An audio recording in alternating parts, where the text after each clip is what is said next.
বিসমিল্লাহির রহমানির রহিম। আসসালামু আলাইকুম।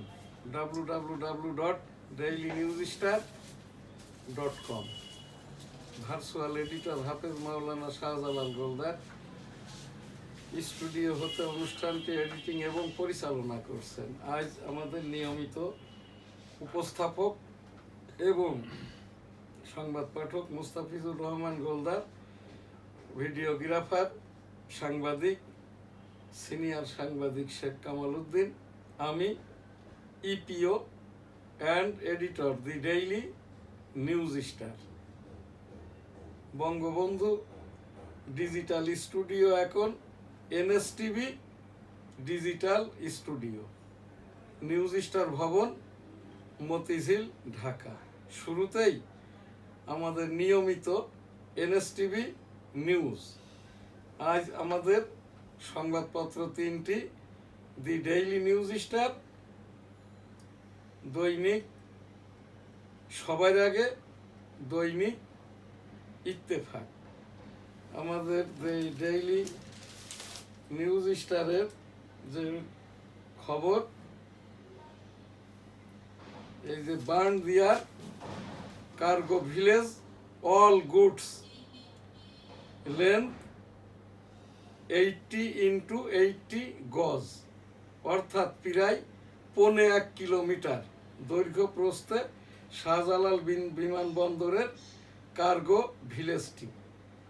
এখানকার হাজার হাজার কোটি টাকার দাহ্য পদার্থ সহ ওষুধপত্রের কাঁচামাল, এর ভিতরে গোল্ড, আর্টিফিশিয়াল ডায়মন্ডও ছিল। দৈনিক ইত্তেফাক। বিসমিল্লাহির রহমানির রহিম। আসসালামু আলাইকুম। স্টুডিওতে উপস্থিত আছেন দ্য ডেইলি নিউজ স্টার সম্পাদক, প্রকাশক এবং ডেমোক্রেটিক বাংলাদেশের প্রেসিডেন্ট জনাব শাহজাহান আলী গোলদার। আরও উপস্থিত আছেন আমাদের senior reporter the daily news star Sheikh Kamal Uddin. আজ রবিবার 19 অক্টোবর 2025। জুলাই সনদ বাংলাদেশের রাজনৈতিক পালাবদলের মাইল ফলক। ইইউ জুলাই সনদ স্বাক্ষরের আগে ভাঙচুর, আগুনের ঘটনায় 4 মামলা, আসামি অজ্ঞাত 900। এবার শাহজালাল বিমানবন্দরে আগুন, পড়ল কার্গো ভিলেজের মালামাল। এইটা কিন্তু আমি এই রিপোর্টটা একটু বলি।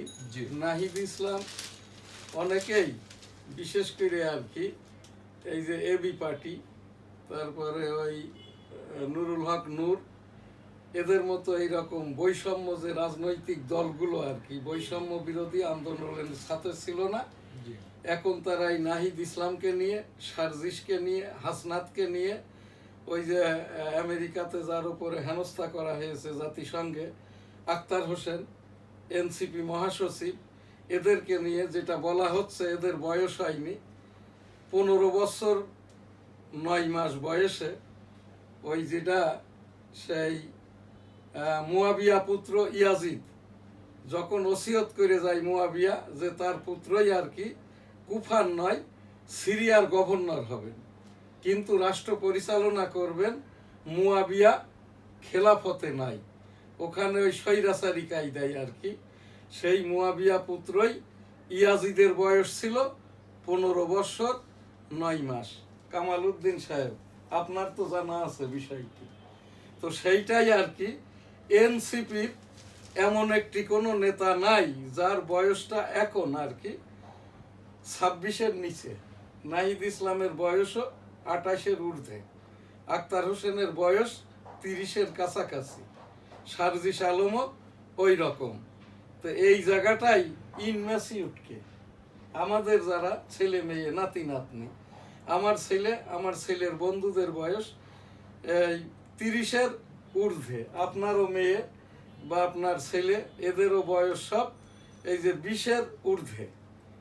আমার এই বাম দিকে আমার যে নিয়মিত এই সংবাদ পাঠক আর কি, এটা কিন্তু আমি খবর বলছি, জি, এইটা খবর বলছি আর কি। যেহেতু জুলাই সনদ স্বাক্ষর হয়েছে 28টি রাজনৈতিক দলের স্বাক্ষরে, বাংলাদেশে নিবন্ধিত রাজনৈতিক দল 56টি, আর সব মিলে রাজনৈতিক দলের সংখ্যা হলো 3 শতাধিক, যার ভিতরে অনিবন্ধিত আমাদের যেটা গবেষণামূলক সংগঠন ডেমোক্রেটিক বাংলাদেশ, এখন রাজনৈতিক সংগঠন ডেমোক্রেটিক বাংলাদেশ। আমি প্রেসিডেন্ট এম শাহজাহান আলী গোলদার, মহাসচিব মুস্তাফিজুর রহমান গোলদার, আমার এখানকার আর কি এই যে সহসভাপতি শেখ কামাল উদ্দিন। আমাদের এটি কোনো রাজনৈতিক দলও নয়, সংগঠনও নয়। বাধ্য হয়ে আর কি আমরা এটা রাজনৈতিক দলে রূপ দিয়েছি, না হলে তো আমরা কোথাও কোনো প্রোটোকল শিডিউল পাই না, আমরা নিবন্ধন নিব না। আমরা এখান থেকেই এই দেশের জনগণের, আমাদের ছেলে মেয়ের এই যে শিক্ষার 12টা বাজছে, এই জামাত ইসলাম আর কি যে 56% পাশ করছে, এর সবই আর কি এই যে শিবির করা ছাত্ররা, মাদ্রাসার ছাত্র, ভোকেশনাল এবং ওই কমিউনিস্ট পার্টি যারা করে এদের কিছু ছেলে মেয়ে আর্টস পড়ুয়া। সায়েন্সের সকল ছাত্রই ফেল করেছে সায়েন্সের সাবজেক্টে, ইংরেজিতে। এটা আর পাশ করবে না। এইটা কাটিয়ে উঠতে 100 বছরেও হবে কিনা। আমি 9 বছর এই যে বাংলাদেশ পুস্তক প্রকাশক বিক্রেতা সমিতির এখানকার আমি এই কর্মকর্তা ছিলাম আর কি, সেই সুবাদেই এটা আমার একটি অভিজ্ঞতা। আমি 38 বছর সাংবাদিকতা করি। আমার দি ডেইলি নিউজ স্টার প্রথম সংবাদপত্র নয়, আমার প্রথম সংবাদপত্র দৈনিক বেনাপুর। আমি 38 বছর সুপ্রিম কোর্টের রাজস্ব বিষয়ক মামলাগুলো করে থাকি। এই জায়গা থেকেই আমার যেটা উপস্থাপনা সংবাদ, নাহিদ ইসলামদেরকে নিয়ে এনসিপি মানেই জনতা, এনসিপি মানেই ভোটাভুটি, এনসিপি মানেই গণতন্ত্র, এনসিপি মানেই এই যে সংস্কৃত যেটা বাংলাদেশ, এনসিপি মানেই বর্তমান আমাদের ডক্টর মোহাম্মদ ইউনূস মহোদয়ের যে সরকার। এনসিপি মানেই হচ্ছে military back, we are under মার্শাল্লাহ 18 crore people and Bangladesh state. এই যে এনসিপি মানেই হচ্ছে এখানটায় 2026 সালের যেটা 13তম জাতীয় সংসদ নির্বাচন। এইটাই তো আপনার প্রশ্ন। তো এই জায়গাটায় আমাদের সন্তানরা যেটা যে রাজনীতি করে, আমরা এর সাথে প্রোগ্রাম করে এই চ্যানেল থেকে, এই মুস্তাফিজুর রহমান গোলদার, এখানে এই যে শেখ কামাল উদ্দিন, আমি নিজে, আরো সাংবাদিকরা 10টি প্রোগ্রাম করেছে। ব্যক্তি স্বৈরাচারিণী শেখ হাসিনার বিরুদ্ধে নয়, শেখ হাসিনার কর্মকাণ্ড বিরুদ্ধে। শেখ হাসিনার যারা মন্ত্রী ছিল, এমপি ছিল, আমলা ছিল, কাউকেই আমরা ছাড়ি নাই, এখনো ছাড়বো না। আপনারা যারা উপদেষ্টা হয়েছেন, দ্বৈত নাগরিকত্বও নাই, সব ফরেন নাগরিক, আপনাদের এনআইডিটা রেগুলার করবেন। সেফ এক্সিট বোঝার দরকার নাই। সেফ এক্সিট যদি শেখ হাসিনা হয়, সেফ এক্সিট যদি মঈনুদ্দিন ফখরুদ্দিন হয়, সেফ এক্সিট যদি ওই যে 1977 সালের জিয়াউর রহমানের ভোটের পরে প্রোক্লেমেশন দিয়ে যাদেরকে পুরস্কৃত করা হয়, তাহলে কিন্তু এই জায়গাটাই আর কি সেফ এক্সিটের বিপদে পড়ে যাবেন। ডক্টর মোহাম্মদ ইউনূস মহোদয়, তার উপদেষ্টা পরিষদ, তার কমিশন পরিষদ, এই যে মাননীয় প্রধান বিচারপতি, মাননীয় এখানকার রাষ্ট্রপতি, মাননীয় এই যে আমাদের, তখন আর কি ক্ষমতাটা যদি 100%, এখন তো part of military back interim government, Wakeruzzaman সাহেব যদি পুরো ক্ষমতাটা কেন টেক করবেন না? যদি এনসিপি বলে ছাত্র জনতা সরকার, অর্থাৎ আমরা বলি 18 কোটি জনগণ যদি বলি মিলিটারিরা দেশটার শাসনভার নিলে আমাদের আপত্তি নাই। এই জায়গাটাই আমরা এখানে যে 3 জন আছি, আমাদের সামনেও সাংবাদিকরা আছে, আমাদের এই প্রোগ্রাম ইউরোপ আমেরিকা থেকে এটা লক্ষ লক্ষ মানুষ দেখে, সেই হিসাব দিয়েই আর কি আমি এখান থেকে এই যে যারা অবজ্ঞা করেছে এনসিপিকে, নাহিদ ইসলামকে, ছাত্র জনতা সরকারকে, আপনাদেরকে সাবধান করছি না, মনে করিয়ে দিচ্ছি। ইতিপূর্বে 1975 সালে বঙ্গবন্ধু ওই যে খুন হওয়ার পর 77 সালে জিয়াউর রহমানের সাহেবের পিপুল কনসেনসাস ভোটের পরে, এরপরে তো সেই বঙ্গবন্ধুকে তো মেরে ফেলার পরেও ওই সেই যারা সেফ এক্সিট প্রত্যাশা করে, যারা সেফ এক্সিট দিতে চায়, তারা কিন্তু আবার ফিরে এসেছে। অর্থাৎ ওই যে জিয়াউর রহমানের যারা খুনি তারাও ফিরে এসেছে, বঙ্গবন্ধুর যারা খুনি তারাও ফিরে এসেছে। এই যে বঙ্গবন্ধু এবং বাংলাদেশ বিরুদ্ধ বিচারের যারা উকিল ছিল, বিচারের যারা পক্ষ ছিল, তারা এখন আন্তর্জাতিক বিচার আদালতের, এই যেমন তাজুল ইসলাম, সমাজে এবি পার্টি, এই যে মঞ্জু ফুয়াদেরা আর কি, এরা যদি সেভ এক্সিট চাই বা সেভ এক্সিট দিতে চাই, জনগণ কিন্তু এগুলো কম্প্রোমাইজ করবে না। আমার এখান থেকে দেশবাসীর সকলের উদ্দেশ্যে আমার যেটা উপস্থাপনা, আমার এই 14 মাসের যে গবেষণা, এখন যদি আর কি এই যে মিলিটারি ব্যাকিং তো আমরা আছি আর কি, ওয়াকারুজ্জামান সাহেবকেই যদি বলা হয় আর কি, এই যে রাষ্ট্রপতির মুরব্বিয়ানায় 13তম জাতীয় সংসদ নির্বাচনটা করে দেওয়া হোক, তাহলেই সঠিক সুন্দর কাজটি হবে। দয়া করে এদেশের 18 কোটি জনগণকে বলছি, এই যে নাহিদ ইসলামের দলকে, এনসিপিকে আমরা সবাই মিলে সহযোগিতা করি, ডক্টর মোহাম্মদ ইউনূস মহোদয়কে আমরা সহযোগিতা করি, বা আমরা বিতর্কটা না করি, গীবত না করি। ধন্যবাদ। জুলাই যোদ্ধাদের সঙ্গে যেটা ঘটেছে তা অনাকাঙ্ক্ষিত। আসিফ মাহমুদ, এক সপ্তাহের মধ্যে নতুন ট্যারিফ না, এটাও আসিফ মাহমুদের কথাটারও যৌক্তিকতা আছে, সঠিকতা আছে। বাবারে, তোমাদের হতাশা হওয়ার কিছু নাই, কেউ না থাক। আমার রাষ্ট্রসংঘ নিবন্ধন, এই যে এনএসটিভি এসএ গোলদা ডক্টর মোহাম্মদ ইউনূস মহোদয়ের অন্তর্বর্তীকালীন সরকারই দিয়েছে। আমি অন্তর্বর্তীকালীন সরকারের কাজটাই করছি, মাননীয় সেনাবাহিনী প্রধানের কাজটাই করছি আর কি। কাজেই তোমাদের ভয় পাওয়ার কিছু নাই, তোমাদের সাথে আমরা আছি। এনসিপি ছাড়া ভোট নয়, এনসিপি ছাড়া সংস্কার নয়, এনসিপি ছাড়া এই যে জুলাই সনদ নয়। সকল কিছুর ভিতরেই এই জায়গাটাই নট অনলি ইনক্লুডেড। এনসিপি এখানটাই পরামর্শদাতা, কি বলে, উপস্থাপক, তারপরে হচ্ছে কি এরা মান্য করার জন্য যেটা আইন, যিনি মাননীয় প্রধান বিচারপতি আছেন, ওনার মাধ্যম দিয়ে, উপস্থাপনার মাধ্যম দিয়ে মাননীয় রাষ্ট্রপতি জুলাই ঘোষণাকে প্রজ্ঞাপন দিবেন, পার্ট অফ কনস্টিটিউশন করবেন। পরবর্তী গভর্নমেন্ট যেই আসুক, প্রথম সংসদের প্রথম দিন প্রথমেই আর কি জুলাই সনদটা হবে পার্ট অফ কনস্টিটিউশন, বাংলাদেশ রাষ্ট্রের সংবিধানের অংশ হবে জুলাই সনদ। 1971 সালের যেটা আর কি এই ঘোষণাপত্র আছে, হয় সেইটা রিপ্লেসমেন্ট হবে, আর তা না হলে সেই জায়গাটাতেই প্রতিস্থাপিত হবে, অথবা এইটা ওই 1971 সালের যে ঘোষণাপত্রের পরিপূরক ক আকারে এই জায়গাটাই সন্নিবেশিত হবে। এইটাই তো আপনার কথা যেটা আর কি। আমি এইটা আপনার যদি সাপ্লিমেন্ট থাকে বলতে পারেন। আপনি তো ঘোষণাপত্র, সংবিধান ইনক্লুড, গণতন্ত্র, বুঝেছেন তো এটা? জি, ওকে, ধন্যবাদ। এক সপ্তাহের মধ্যে নতুন ট্যারিফের সমাধান দাবি, অন্যথায় চট্টগ্রাম বন্দর বন্ধের হুমকি। পোর্ট ইউজার্স ফোরামের প্রতিবাদ সভায় ব্যবসায়ীরা। ডিসেম্বরের প্রথম সপ্তাহে নির্বাচনের তফসিল, বরিশালে প্রধান নির্বাচন কমিশনার।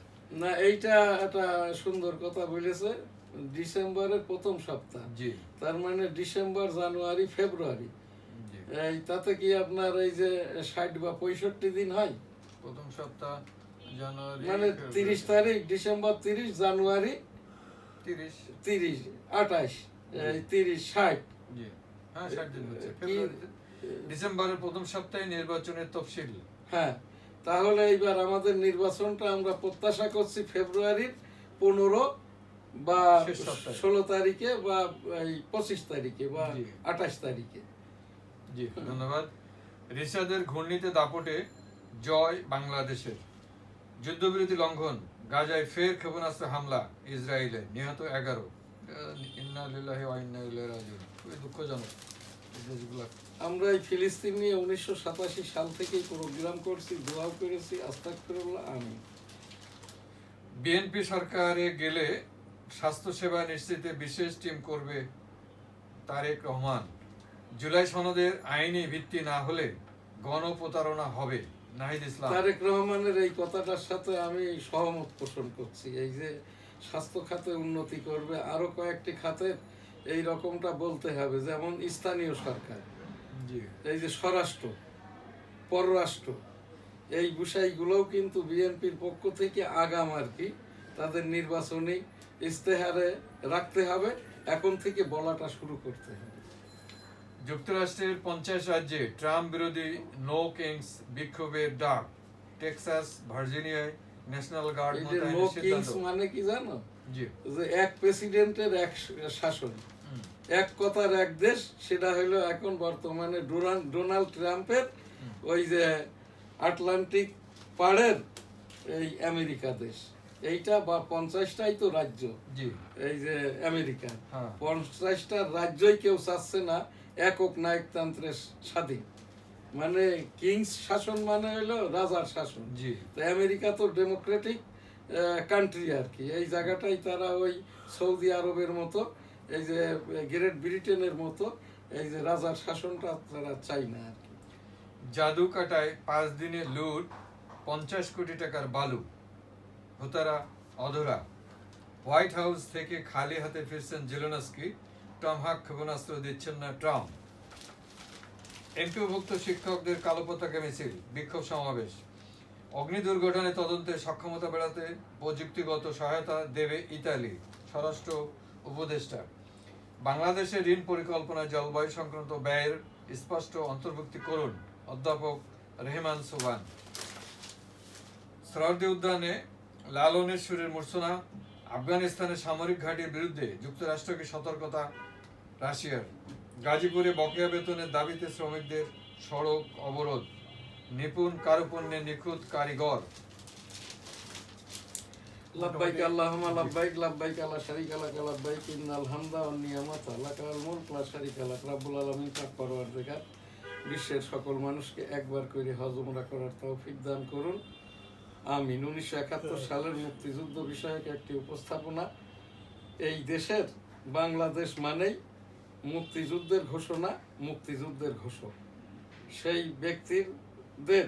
ব্যক্তিদ্বয়ের দল দুইটি, বাংলাদেশ আওয়ামী লীগ, বাংলাদেশ জাতীয়তাবাদী দল।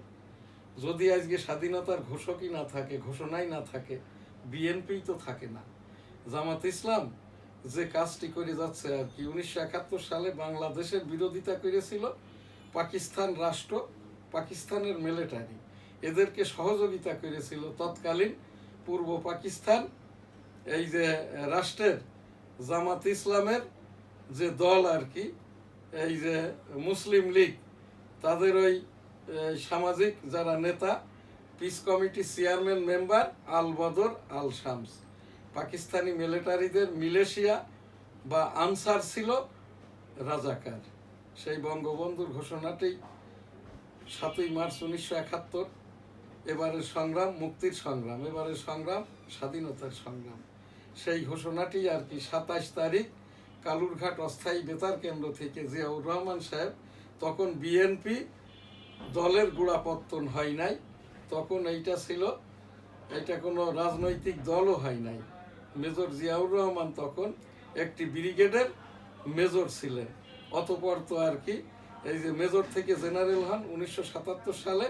পিপুল কনসেনসাস যে 1977 সালের ভোটটি দেয়, ওই ইয়েস নো ভোটের আমি এম শাহজাহান আলী গোলদার, যেটা আমার বাড়িটা তো বেনাপোল সিটির গোলদার সিটিতে। আমি 1971 সালের রণাঙ্গনের 265 দিনের মুক্তিযোদ্ধা। আমি ওই সেই মেজর মঞ্জু সাহেব 8 নম্বর সেক্টরের সেক্টর কমান্ডার, যিনি 1981 সালে জিয়াউর রহমানকে চট্টগ্রাম সার্কিট হাউসে খুন করেন। সেই মেজর মঞ্জু সাহেবই আমার ওই যে মুক্তিযুদ্ধের সময়কার সেক্টর কমান্ডার ছিলেন। আমি MFF শ্রেষ্ঠ এম শাহজাহান আলী গোলদার। আমাদের সঙ্গী সাথীরা হারিয়ে গেলে, মারা গেলে যে গ্র্যান্ড স্যালুটটা 1971 সালের শিখিয়েছিলেন মেজর মঞ্জুর রহমান। তোমাদের ভিতর থেকে কেউ হারিয়ে গেছে, মিসিং হয়েছে, আহত হয়েছে, আনতে পারছো না, তখন তাকে রেখে তোমরা নিরাপদ স্থানে গমন করো। সেই স্যালুটটি ছিল ইন্না লিল্লাহে ওয়া ইন্না ইলাইহি রাজিউন। 1971 সালের বীর মুক্তিযোদ্ধা, স্যালুট আপনাকে, লাল সালাম, জয় বাংলা, আমার সোনার বাংলা, আমি তোমায় ভালোবাসি। সেই ভাষণটি 1971 সালের 27 মার্চ জিয়াউর রহমান কালুরঘাট বেতার কেন্দ্র থেকে যেভাবে বলেন, আমি সংক্ষেপ করে নিয়েছি। I am major Ziaur Rahman, declared there on behalf of Bangabandhu Sheikh Mujibur Rahman, Bangladesh is independence. আমার সোনার বাংলা, আমি তোমায় ভালোবাসি। এখন আমাদের ইসলামিক যে সংবাদ, বাইতুল মোকাররমের পূর্ব সদর গেটটি খুলে দেওয়া হয়েছে। কাকরাইল থেকে আর কি তাবলিকের মুরব্বী, বাংলাদেশের মুরব্বী, টঙ্গীর মুরব্বী, ইনি আর কি মাওলানা জুবায়ের মহোদয় ৮০ বছর বয়সে স্বেচ্ছায় অবসরে গেছেন। ইসলামিক ফাউন্ডেশন কর্তৃক কাকরাইলে একজন মুরব্বী এবং কাকরাইল মার্কাজে নিয়মিত নিয়মতান্ত্রিক খতিব পদায়িত করা হোক, সেই রকমটা ভাবে বাইতুল মুকাররম জাতীয় মসজিদে এখন অস্থায়ী খতিব আব্দুল মালেক হাফিজিহুল্লাহ মহোদয়ের স্থলাভিষিক্ত মাওলানা মুফতি উবাইদুল হক মরহুম উবাইদুল হক হুজুর মহোদয়ের মতো একজন স্থায়ী খতিব জাতীয় মসজিদ বাইতুল মুকাররমে পদায়িত করা হোক। রাব্বুল আলামিন পাক পরওয়ারদিগার আস্তাগফিরুল্লাহ আস্তাগফিরুল্লাহ আস্তাগফিরুল্লাহ। এই যারা মাওলানা হিসেবে বৈষম্য করছে, অনইসলামিক বাংলাদেশের রাজনৈতিক দল, এই যে হেফাজতি, চরমোনাই, জামাত ইসলাম, এরা কেউই ইসলামিক রাজনৈতিক দল নয়। ইসলামিক রাজনৈতিক দল হতে গেলে সৌদি আরবের মতো ক্যালিফ ডেমোক্রেসি ফলো করতে হবে, অর্থাৎ খলিফাতান্ত্রিক গণতান্ত্রিক হতে হবে। সেইটার কোনোটি হেফাজত, চরমোনাই, জামাত ইসলাম নয়। এরা বাংলাদেশের সরকারের নির্বাচন কমিশনের এই যে তালিকাভুক্ত বা নিবন্ধিত রাজনৈতিক দল। কাজেই এরা যে কথাটা বলছে এটা গীবত। পাক কালাম হাদিসের রসুল সাল্লাল্লাহু আলাইহি সাল্লামের এই যে বিদায় হজের ভাষণে যে কথাটি আছে 11 নম্বর পয়েন্টে 34-এর মধ্যে, 34 তো হইল আল্লাহ তাআলা রাব্বুল আলামিন রসুল সাল্লাল্লাহু আলাইহি সাল্লামের বিদায় হজকে, তার এই 33 পয়েন্টকে মুসলমানদেরকে, ইসলাম ধর্মকে কবুল করে নেন। সূরা মায়েদায় আছে, আমিন। সেই রকমটা ভাবেই রসুল সাল্লাল্লাহু আলাইহি সাল্লাম 11 নম্বর পয়েন্টে বলে গেছেন কিয়ামত পর্যন্ত পাক কালাম হাদিস পাক। এরপরে মাসলা মাসাইলে আবু হানিফা রহমতুল্লাহ আলাইহে যে কথাটা বলে গেছেন কিয়ামত পর্যন্ত টেনে নিয়ে যাবেন আল্লাহওয়ালাগণ, যারা প্রাতিষ্ঠানিক জ্ঞানে জ্ঞানী নয়, পীর মাশায়েখগণ, যারা আর কি একেবারেই আল্লাহর ওলি, আল্লাহওয়ালা, পীর মাশায়েখ। এরপরেই হচ্ছে প্রতিষ্ঠান ভিত্তিক আলেম ওলামা। এই জায়গাটাই আর কি সেই আলেম ওলামারাই, অর্থাৎ যারা শুনে শুনে আল্লাহওয়ালা বলছেন, এই হাফিজিহুল্লাহ, এদের কবল থেকে আমাদেরকে রেহাই দিন। আমরা এই 91% মুসলমানের দেশ বাংলাদেশ, আমাদেরকে রাব্বুল আলামিন আস্তাগফিরুল্লাহ আস্তাগফিরুল্লাহ আস্তাগফিরুল্লাহ এই বৈষম্যদের থেকে আমাদেরকে রেহাই দিন। আমরা পাক কালামও বুঝি কম, হাদিসও বুঝি কম, কিন্তু সত্য মিথ্যাটা বুঝি, জিনা, ব্যভিচার, গীবত ইত্যাদি বুঝি আর কি। রব্বুল আলামিন এই জায়গা থেকে ইস্তেগফারের ওসিলায় আমাদেরকে রেহাই দিন। আস্তাগফিরুল্লাহ, আমিন। পীর মুরিদি আস্তাগফিরুল্লাহ রাব্বিহিম মিন কুল্লি যামবি ওয়া আতুবু ইলাইহি ওয়া লা হাওলা ওয়া লা কুওয়াতা ইল্লা বিল্লাহিল আলিয়্যিল আযীম। আস্তাগফিরুল্লাহ আস্তাগফিরুল্লাহ আস্তাগফিরুল্লাহ আস্তাগফিরুল্লাহ আস্তাগফিরুল্লাহ।